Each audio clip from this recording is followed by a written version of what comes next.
Hi there, this is Ian with MakeUseOf.com, and today we have an Arduino Programming for Beginners video. This is the Traffic Light Controller project tutorial. We have an article for this on the main Make Use Of website, but today we're going to cover all three sub-projects that are in this article in the video. But before we go any further, there is a little bit of hardware that you're going to need ready before we get started. If you got a starter kit with your Arduino like the one that I have here, then you already have all the bits that you need. If you didn't, you can get all of these parts for very cheap online or at any good hobby electronics store. We're using an Uno clone today, but you can use any Arduino for this project, and we need one 10 kilo ohm resistor, 6 220 ohm resistors, one push button, and of course our traffic lights, namely 2 red LEDs, 2 yellow LEDs, and 2 green LEDs. You're also going to need a breadboard and some hookup wires, along with a USB cable to attach the Arduino to your computer. Let's start by setting up a basic Arduino traffic light circuit. So you'll need to set up your red, yellow and green LEDs on your breadboard, and they are going to pins 10, 9 and 8 of the Arduino respectively.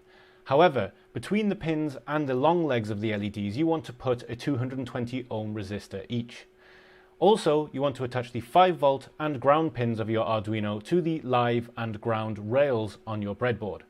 If this seems a little confusing from the video, head to the Make Use Of website where there is a fritzing diagram of this. There'll be a link in the description to the article in question.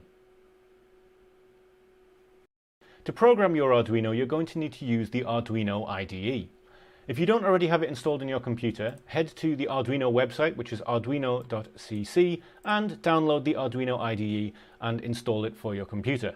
Today we are using Windows, however you can get it for Mac OS X and Linux, but you might have to connect to your board slightly differently to the way that I do it today. Open up the Arduino IDE and create a new sketch. We will start by telling the IDE which pins we want to use for our LEDs. So we're going to create 3 integers called red, yellow and green and give them the correct pin numbers, 10, 9 and 8. Now we're going to use our setup function to set up these pins as outputs. To do this you need to use the pin mode method, and you need to enter the name of the pin followed by output, all in capital letters. This means that when the Arduino starts up, it'll know to turn this pin, which we've already said is pin number 10, into an output. Next, in our loop method, we're going to call a different method called change lights. Now this doesn't exist yet, we're about to make it down here. And then once we've called this method, we want the program to wait for 15 seconds. So we ask for it to delay for 15,000, which will give you a 15-second delay. Now we create the change lights function. Now I've already got it pasted in here, and I'm not going to go through every single part of it because it does the same thing over and over. Also, if you want this code, as I've mentioned, you can get it from the article on the Make Use Of website. That will be linked in the video description. But once change lights is called from the loop function, it comes into here, and as it says here, it starts by turning the green light off and the yellow on for 3 seconds. Now this means that digital write, this is writing to our digital pins. We're writing to the pin that is green, i.e. pin number 8. And we're telling this pin we want it to be low. This will turn the LED off.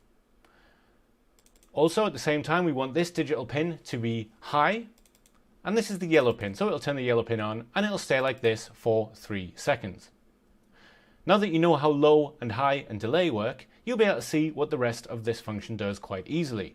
The yellow goes off and the red comes on, there's a delay of 5 seconds, then just the yellow comes on with a delay of 2 seconds, and then the yellow goes off, the red goes off, and the green comes on for a delay of 3 seconds. Now, if you haven't already, plug your Arduino into your computer via the USB port. You're going to need to make sure that it's set up correctly with the Arduino IDE, and the way you do this is by heading up to the Tools menu here, and looking down under where it says Board. Now I am using an Arduino Uno clone today, so that is what I have selected.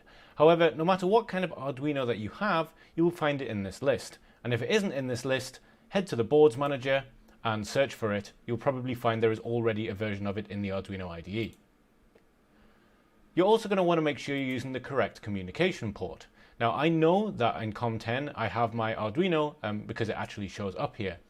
If you have several COM ports and you are not sure exactly where it is and which one, if you open up the Device Manager on Windows and look under the USB ports, you will see there'll be various ones here. Now, even if it isn't clear, even if one of them doesn't say Arduino, by process of elimination, you should be able to work out which one is your Arduino.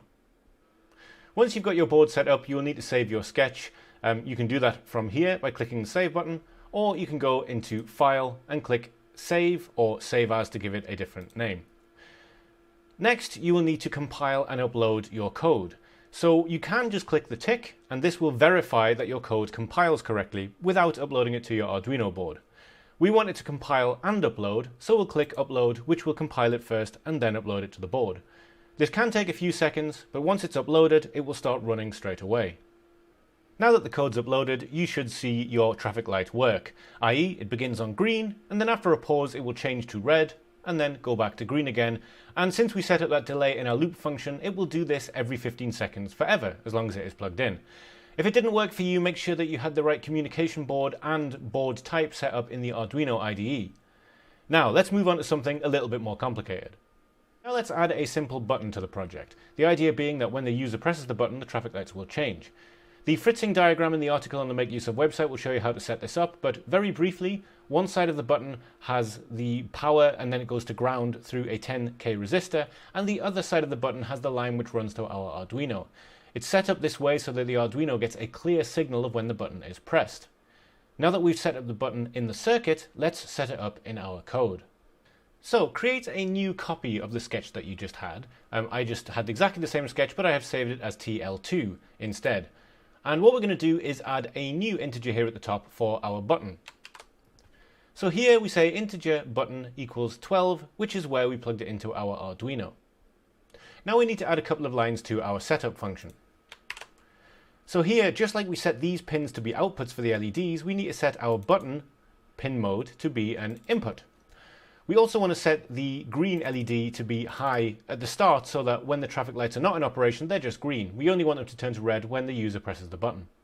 Now we need to make a change to our loop, because we don't want this to just change all the time. We only want it to happen when the button is pressed. To do this, we're going to use an if statement. So if, and then we open brackets, we want to do a digital read. This is the same as digital writing, but for the input. And we want the digital read to be the button, and we want to know if it is high.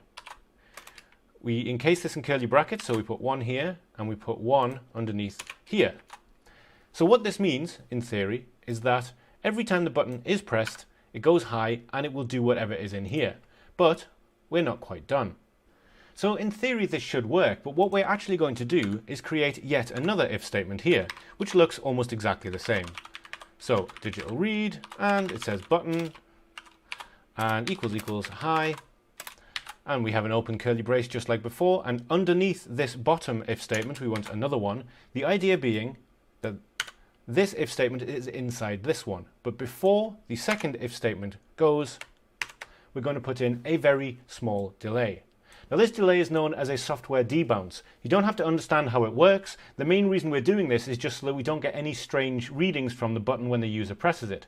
Sometimes the way that Arduinos work require just a little bit of extra work in the code to make sure that what happens when you do something is exactly what you want to happen. Now that we've made this change to the loop function, we don't actually need to change the change lights function. That's because this still does exactly the same thing, it just only does it when the user presses the button. Now as you can see down here I have an exit status, and that's because I've already compiled this code once and there was an error, so let's quickly do that again. Compiling code will show you where the errors are that you make, and I have made a very simple error here that some of you may have already noticed while I was typing.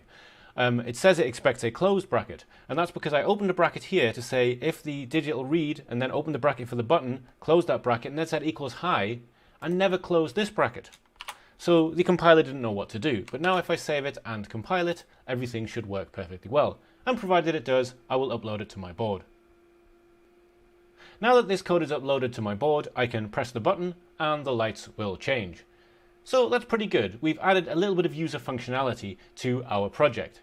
But let's do something different again and set this up as if it was a junction with 2 sets of traffic lights.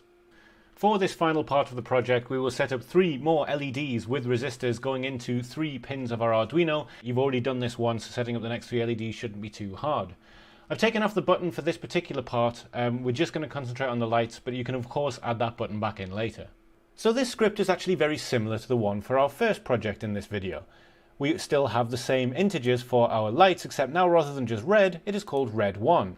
And it needs to be called red 1 because the other light is red 2, yellow 2 and green 2, this time with pins 13, 12 and 11. And in the setup function, just like we did before, we set all of these pins to be outputs. The loop function stays exactly the same as it was in the first project, because we still want the lights to change every 15 seconds, we just want it to be slightly different in the change lights function when they change. So now, at the start of the loop, we want both yellow lights to come on, which means that both sets of lights are in between. Then we want one side to go. So here, green 2 has right of way, it is high and it is green, whereas red 1 is high, which means that they are getting stopped. All the other things here are just turning lights off that we do not need at the moment. Then both yellow lights go on again. Yellow 1 and yellow 2 are high, and green, that was just high a moment ago, is now turned off.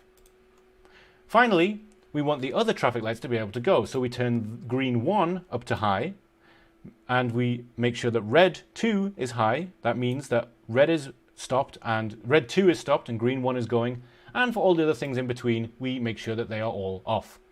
And that is the functionality of a set of traffic lights. So, provided you typed all this out right, save it and upload it to your board, and it should work. And there you have it, a working double traffic light system. So these 3 simple projects are great beginner projects to learn Arduino. You can do a lot knowing just what you've learned today. I challenge anyone that's watched this to take the button from the second project and add it to the third project. Anyway, I hope this tutorial was useful to you. We don't just do tutorials here, we have tech tips, we have reviews, and we also have giveaways, so if you're not subscribed to make use of, please consider doing so. But for now, thank you all so much for watching and have a great day.